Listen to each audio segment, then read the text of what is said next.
En el nombre del Padre, y del Hijo, y del Espíritu Santo. Amén. Alabado sea Jesucristo.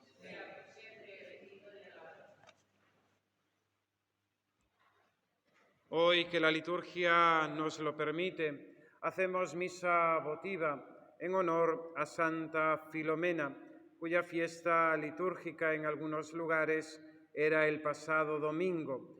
Santa Filomena, conocida por ser una de las santas que mayor devoción tenía el santo cura de Ars, pues se murió con ese deseo de construir ese santuario en honor de la santa.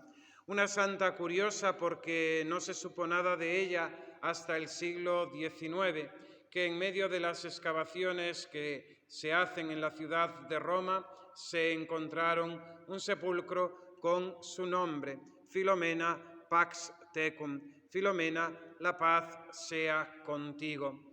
No se sabía nada de su vida y simplemente el descubrimiento hizo que el pueblo sencillo y fiel pues le tuviera mucha devoción a esta santa, pidiéndoles también la gracia de que les revelase cuál había sido su vida.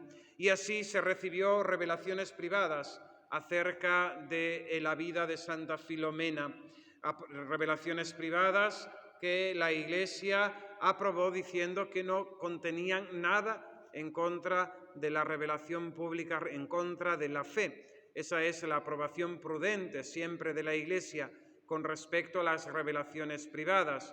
Hemos de distinguir, lógicamente, que es lo que es fundamento de nuestra fe es la revelación pública, la Sagrada Escritura y la tradición expresadas, manifestadas por el magisterio de la Iglesia.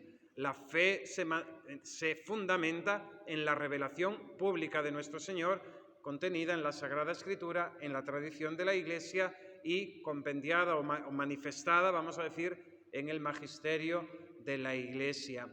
Pero las revelaciones privadas Dios las concede a la Iglesia para, en ciertos momentos, ayudar a la vivencia de la fe o revelar algún aspecto que el Señor quiere poner de manifiesto. Pensemos, por ejemplo, en las revelaciones del Sagrado Corazón de Jesús a Santa Margarita María de Alacoque, o las mismas apariciones y revelaciones de Nuestra Señora en Lourdes o en Fátima, que la Iglesia ha acogido plenamente, incluso instituyendo fiestas en su honor. Pues Santa Filomena reveló que era una joven nacida en una familia real de aquellas islas y aquellos territorios de Grecia, y que entre aquellas ciudades pues había ciertos conflictos. Estamos en tiempos del emperador Diocleciano, todo está bajo el Imperio Romano, y aquel su padre pues fue a interceder ante Roma para buscar ese apoyo militar que necesitaba para vencer a sus enemigos. Y llevó a su familia, a su esposa y a su hija. Una hija que ya habían tenido por intervención divina, porque no podían tener hijos, y mediante la invitación de un médico romano que ya era cristiano, tuvieron a esta Filomena. Bueno, viajan a Roma y al presentarse ante Diocleciano, si en el martirio de San Lorenzo vimos que en sus tiranos se juntó junto con el odio a Dios, la apostasía, el odio a la religión, se juntó también la avaricia por los bienes de la Iglesia. En este caso, en Dioclecianos, se juntó la maldad, el odio a Dios, con la lujuria. Pues al ver a esta joven tan hermosa, la deseó para sí. Y fue la única condición que le puso al padre de Santa Filomena para apoyarle militarmente contra el ejército enemigo. La niña se resistió porque ya había sido bautizada sin el consentimiento de sus padres y había hecho voto de virginidad a nuestro Señor Jesucristo. Os podéis imaginar, lógicamente, que aquellos padres intentaron de todas las maneras, por las buenas y por las malas, intentar que la chica aceptase el propósito del emperador Diocleciano. Pero Filomena se resistió y por ello fue condenada al martirio. Diferentes tormentos tuvo que sufrir, atroces todos ellos, y saliendo victorioso de algunos de ellos, finalmente entregó su alma a Dios, coronándose con la palma del martirio y con la corona de la pureza de la virginidad. Bien, 3 ideas que me recuerdan esta fiesta de Santa Filomena. La primera de ellas es con respecto a veces a las historias, a la fe, a las historias de nuestra fe, de los santos, a la existencia de las reliquias. La Iglesia vive de la tradición, de lo que hemos recibido por la transmisión que nos han hecho otros oralmente. Algunas cosas se han puesto por escritas, otras no. Vivimos en tiempos de la modernidad. Desde el siglo XVIII reina el racionalismo y se ha querido destruir la fe de los cristianos y se ha querido atacar la religión queriendo argumentar desde argumentos racionales de que las verdades de la fe, como la existencia de algunos santos o la existencia de algunas reliquias o de algunos milagros, no son conforme a la razón. No tenemos pruebas históricas. En ese sentido tenemos que tener un santo orgullo de nuestra fe cristiana y un sentido común. Es decir, nosotros hemos recibido una tradición que se pierde en las generaciones pasadas, pero una tradición que ha sido transmitida de unos a otros.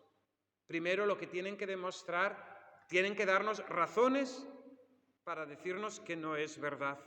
Por eso no hemos de aplaudir rápidamente a los agnósticos, a los ateos, a aquellos que quieren venir de intelectuales y que quieren muchas veces descolocar, desarmar la fe cristiana. Primero, que nos den las pruebas de que eso no es así. La resurrección de Cristo, primero que nos den el cuerpo de nuestro Señor Jesucristo. Lo han intentado, ¿no? Esas películas también últimamente en estos años del cuerpo de Cristo, etcétera, etcétera. Que nos den las pruebas y después nosotros aceptaremos que nuestra tradición no era tal. Por eso tenemos que tener también ese criterio válido de discernimiento para no dejarnos engañar y a veces acomplejar cuando viene algún listillo que con 4 sofismas y 4 palabras quiere destruir nuestra fe. Nuestra fe se fundamenta en la tradición. Así lo dice el apóstol cuando habla del misterio de la Eucaristía. Aquello que yo he recibido, os lo he transmitido. Y así ha sido. Fijaos que nosotros estamos aquí porque hemos recibido la fe de nuestros mayores. Y nuestros mayores, a su vez, de los suyos. Y así podemos llegar al monte de la Ascensión, al momento en que Cristo nuestro Señor mandó a los apóstoles: id y anunciad, bautizad. Nosotros estamos aquí porque nos han bautizado y porque se ha cumplido aquel mandato del Señor, generación tras generación, como una cadena ininterrumpida. Y nosotros somos un eslabón más en la tradición de la Iglesia, en la transmisión de la fe. La segunda idea que me sugiere esta fiesta de Santa Filomena es que Dios nuestro Señor obra de tan diverso modo, porque algunos santos Dios en su misma vida los hace conocer y los hace, vamos a decir, reconocer por sus propios milagros. Y en cambio otros santos han pasado totalmente desapercibidos. Es la providencia de Dios, la forma de actuar de este Dios que se revela a los sencillos y se esconde a los sabios y entendidos de este mundo. Decíamos este domingo que uno de los rasgos del amor a Jesucristo es desear vivir escondidos a los ojos de los hombres. Y ese debe ser también nuestro deseo, buscar y preferir aquellas obras que sean menos, vamos a decir, manifiestas, para librarnos del aplauso y de la admiración de los demás, pero buscar siempre esa interioridad y ese vivir en la presencia del Señor, bajo sus ojos, bajo su mirada, agradándole en todas las cosas. Fijaos, Filomena pasaron 15 siglos escondida en un sepulcro sin que nadie supiese de ella.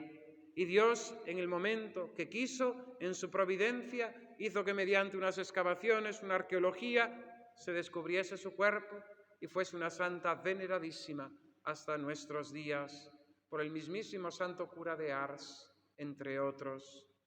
Y la tercera idea que me sugiere esta fiesta de Santa Filomena es el voto. El voto como acto de la virtud de religión por el cual nos obligamos ante Dios a cumplir una cierta obra, unas ciertas cosas en nuestra vida. Votos que hemos de hacer porque sabemos que a través de ello agradamos más a Dios y con ello ganamos también más su favor. Voto que si hacemos hemos de hacerlo con discernimiento, pues de Dios nadie se ríe y no hemos de prometer aquello que no vamos a cumplir o aquello que no queremos cumplir o aquello que no tenemos fuerzas para cumplir. Voto que hemos de hacer con generosidad, pues si bien somos débiles y torpes, hemos de tener un corazón amplio, un corazón generoso para responder a Dios con esa generosidad, con esa donación, ofreciendo pues aquello que consideremos más factible en nuestras posibilidades, pero contando siempre con la gracia de Dios, porque sin la gracia de Dios nada podemos, nada somos. Santa Filomena, siendo tan jovencita, resistió a las tentaciones, resistió a esa, vamos a decir, a esa violencia que ejercieron sobre ella sus mismos padres y el mismo emperador, incluso los tormentos del martirio, por mantener su palabra, su voto a Dios nuestro Señor de consagrar su virginidad. Hoy vivimos en unos tiempos en que la palabra nada sirve, en que incluso nosotros mismos pronto nos justificamos y nos libramos de nuestras responsabilidades. Ser adultos, ser modernos, ser, vamos a decir, personas, implica ser responsables. ¿Qué es lo más importante para nuestros niños de hoy? Enseñarles que la responsabilidad es asumir las consecuencias de nuestros actos. Eso es fundamental, porque hoy nadie quiere asumir las responsabilidades de sus actos. Las que abogan por el aborto es que no quieren asumir las responsabilidades de sus actos. Algo hicieron antes para estar embarazadas. Los niños no aparecen por obra del Espíritu Santo, salvo nuestro Señor. No quieren asumir la responsabilidad de sus actos. Incluso matan para librarse de la responsabilidad. Es terrible, pero es nuestra sociedad de hoy. Santa Filomena nos enseña a ser hombres de fiar, hombres de palabra, hombres responsables, consecuentes con nuestras acciones, tanto sean buenas las consecuencias como sean malas. Hemos de aprender y hemos de, en ese sentido, ser coherentes con nuestras acciones. Pidámosle a Santa Filomena que nos ayude a vivir esta fe con esta alegría, con esta entrega al Señor, con esta generosidad y sobre todo a vivir cada día buscando a lo que Dios le agrada. Que así sea. En el nombre del Padre, y del Hijo, y del Espíritu Santo. Amén.